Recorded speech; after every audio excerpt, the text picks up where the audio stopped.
Malayo sa kabihasnan, sa pinakapusod ng Cordillera, matatagpuan ang isang tahimik at simpleng baryo, Boscalan. Napapaligiran ito ng kabundukan, mayaman sa kultura at higit sa lahat, tanyag ang isang kakaibang tradisyon, ang sinaunang sining ng batok o hand tap tattoo. At ang pinakatampok sa lahat, si Apo Wang Od, ang pinakamatandang mambabatok sa tribong Botbot. Ang pagpapatato sa kanya ay hindi lang basta marka sa balat. Ito ay koneksyon sa kasaysayan, isang pribilehiyong maranasan ng tradisyon, at isang paraan ng pagpapagaling. Sabi nga nila, may kakaibang enerhiya sa Boscalan. Dito bawat patok may kwento, at kung makikinig ka ng mabuti, parang ang mga bundok mismo ang bumubulong ng lihim ng nakaraan.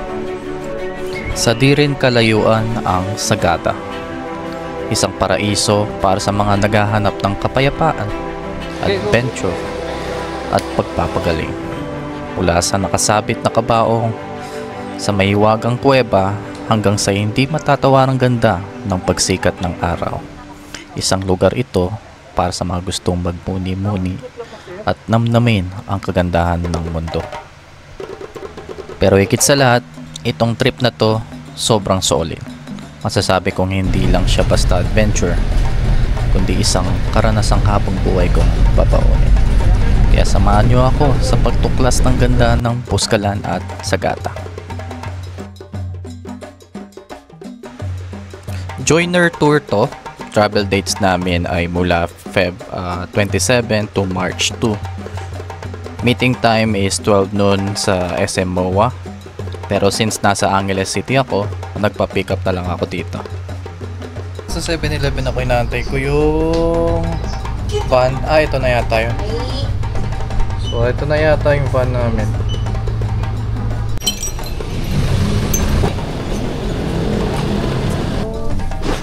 Hello po.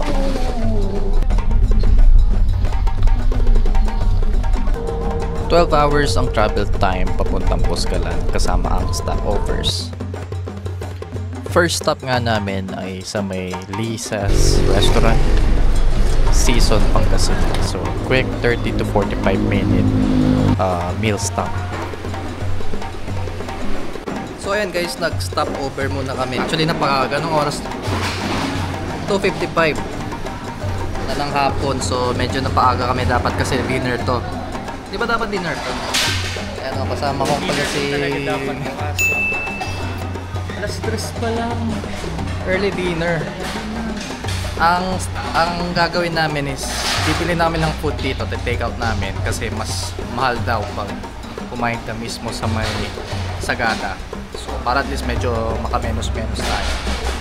So 30 to 45 minutes yung stay natin dito, no?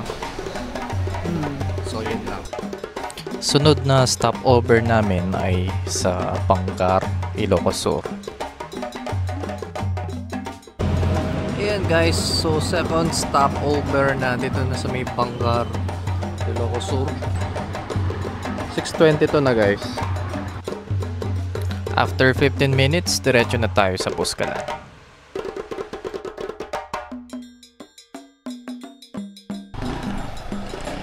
So yan, anong oras na? 11. Yun yung village nila, diba? Boscalan Village. So ito yung statue ni Apo Wang Od.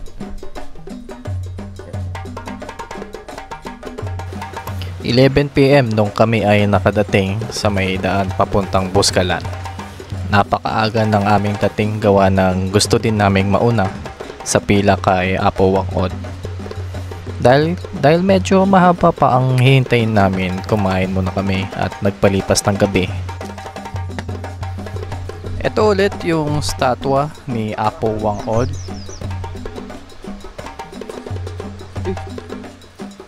Tapos dito makikita nyo din tong sikat na zipline. So sarado pa yan nung dumating kami.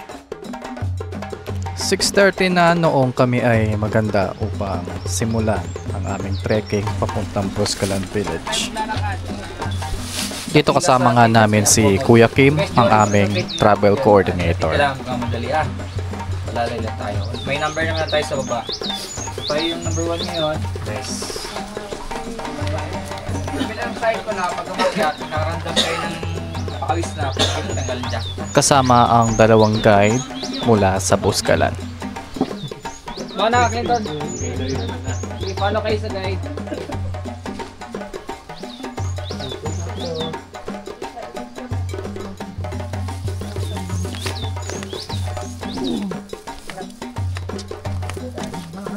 So ayan guys, start na tayo mag-trek. Mga ilang minutes to kuya? 40 minutes po. 40 minutes. So dire-diretso po, no?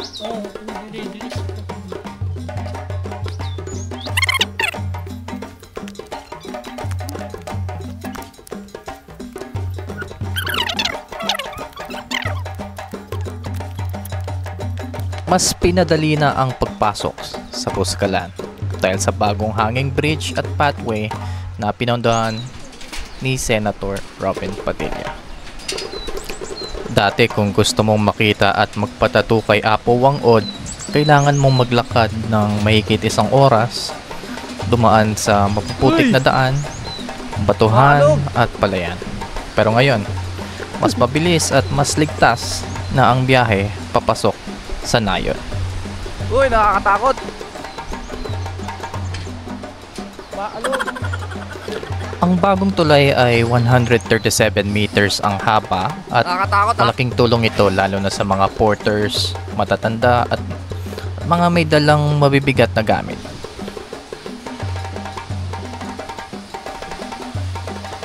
Uy, nakakatakot!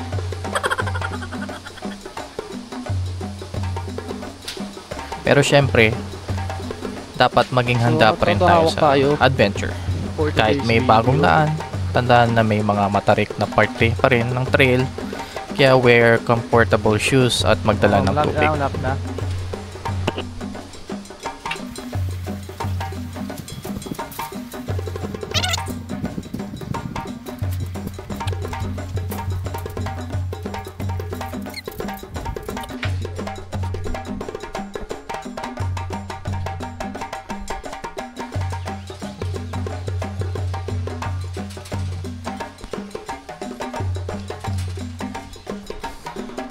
Kakaingal.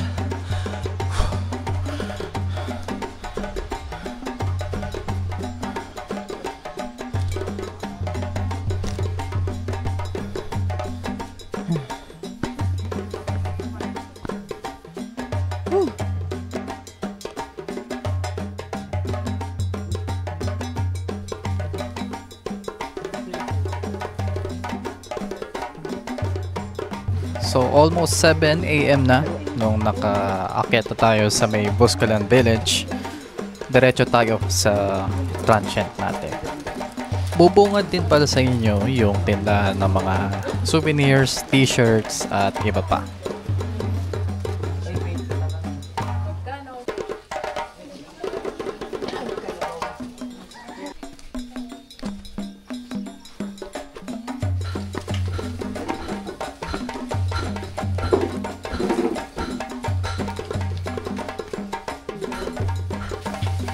So ayun yung bahay namin guys, dito na kami. So anong oras na? 7 o'clock, 6:15 kami umakyat. 40 minutes may pahinga-pahinga na. So ito yung pang gagamitin namin. Pang tattoo. Kasi mamaya bago gamitin. Ang tawag dito? Katok. Tattoo.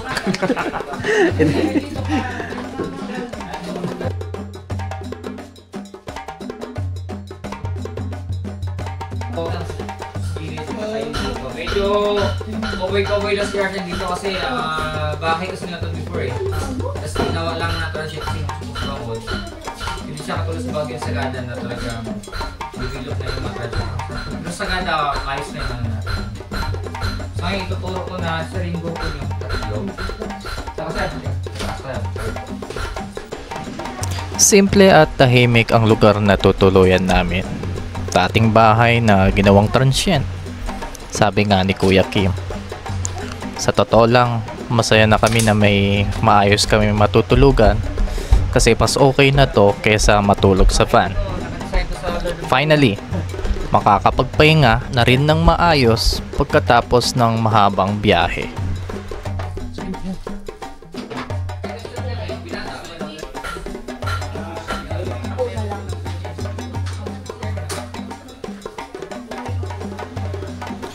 Dito, unlimited ang kape. Ang gamit nila ay Buscalan Coffee, pero imbis na i-brew, niluluto ito kasama ng brown sugar. May kakaibang lasa ito, medyo katulad ng rice coffee, pero gawa talaga sa coffee beans. Ganito ang kape na iniinom araw-araw ng mga taga Buscalan, pati na rin ng kanilang pamilya at mga bisita.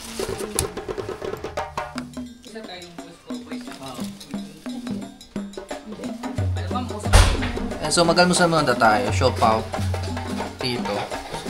Pero may mga silog silang ino-offer dito. So kung pwede kayo mag-order. Ito ang itinerary namin ngayong araw. Basically buong araw lang talaga kami maghihintay na matawagan para sa tattoo ni Apo Wang Od. At syempre maglilibot-libot rin mamaya. Pero syempre walang nasasayang na oras. Kaya habang naghihintay, yung iba sa amin nagpatato na agad kila Grace Palikas at Eliang Wigan, mga po ni Apo Wang Od na pinagkakatiwala ang ipagpatuloy ang tradisyon ng pato. So dito guys separate. So si Wang Od 3 dots kasi yung signature niya, no? Tapos kung may mga ibang style kayo ng mga tattoo dito sa akin.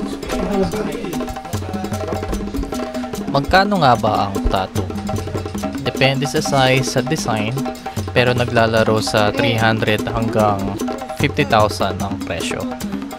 Ayon kay Grace, ang full sleeve tattoo ay inaabot ng 1 linggo bago matapos at umaabot ng 50,000 ang halaga.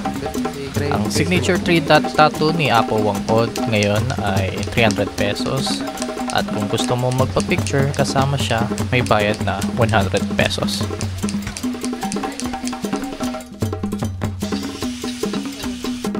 Aray! Practice lang po, practice lang. Ang pinili kong design ay arrowhead. Sa Pilipinas, ang arrowhead tattoo ay sumisimbolo ng movement at direction.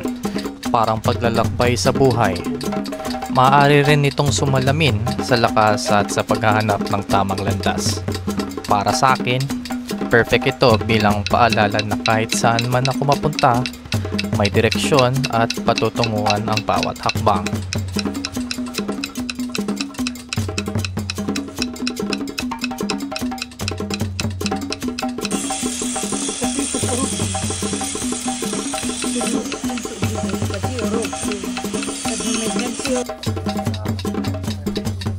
Ito yung tattoo natin, arrowhead movement. Pagkatapos dumiretso na kami kay Apo Wang Od. Kahit kami ang unang nakapila, may mga natira pang hindi natapos kahapon. Ganon kadami ang nagpapatato kay Apo Wang Od.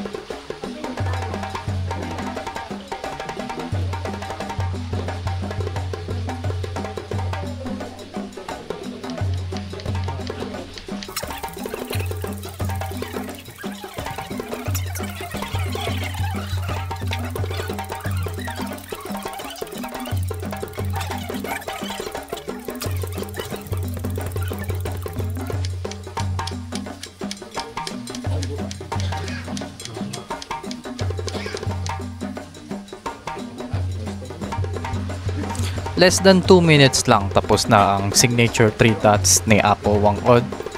Syempre, pa-picture muna tayo.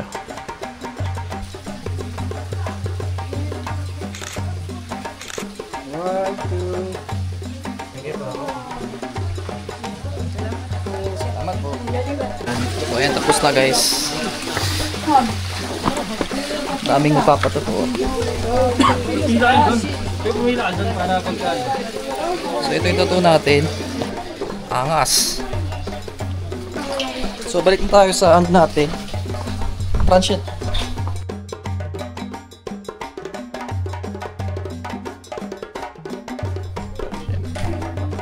Ayan. 10:30 AM pa lang, tapos na kami sa mga tattoo sessions. Perks yan ng pagiging maaga sa pila. Ngayon maliligo muna kami at magla-lunch. Tapos by 4:30 PM, magre-ready na ulit para maglibot sa Buscalan Village.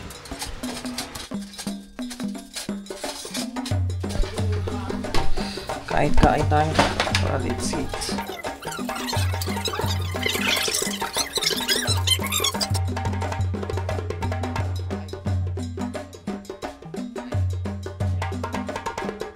So ngayon guys, mag-iikot-ikot kami sa may Buscalan.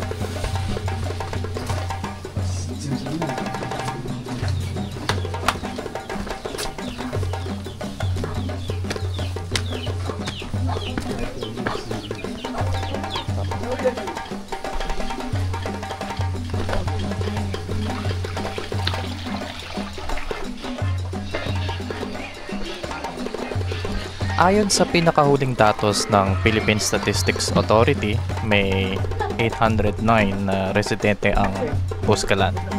Based sa 2020 census, isang maliit pero makulay na komunidad na karamihan ay mula sa tribong Butbot. Habang naglalakad tayo sa makitid na daan at hagdang palayan, papansin natin ang simpleng pamumuhay ng mga tao dito.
Ang gaganda ng mga bahay dito.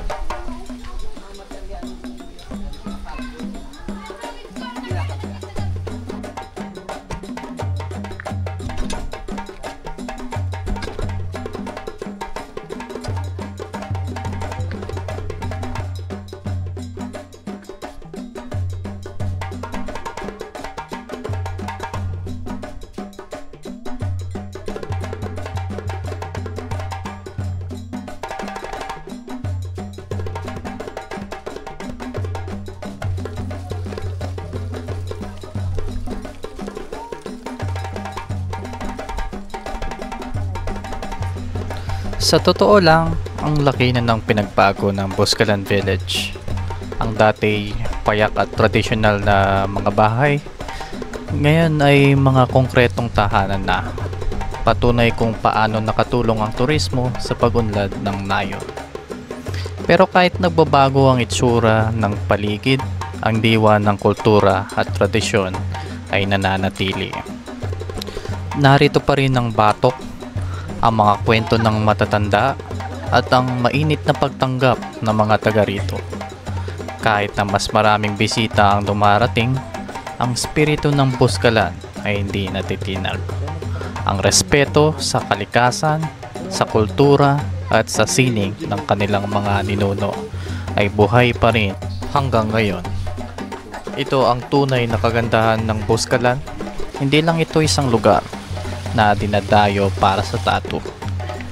Ito ay isang buhay na kwento ng kasaysayan, pagpapahalaga at pagpapatuloy ng isang mayamang kultura. Kinagabihan, kain muna tayo para at least makapagpahinga at maging ready sa adventure bukas. At kung umabot ka sa part na to, maraming salamat sa panonood. Huwag kalimutang mag-like, follow, and subscribe sa mga social media platforms natin para sa mas marami pang travel at adventure content. Muli, Jake Yab TV. See you on my next video. Parang yung bell lang. Kasi before kasi yung bell yan mas malakas. Rinig mo pa ng bontok. Pag tumunog yung bell, umpisa na Oo. Kabaliktaran dito before. Kapag may aatake, yung bell, papatutunog yan. Magsasign sa kabila na maganda na kayo kasi yung kabilang panig aatake. Until such time na lahat na sila sumuko because dahilan yan sa tunog ng simbahan.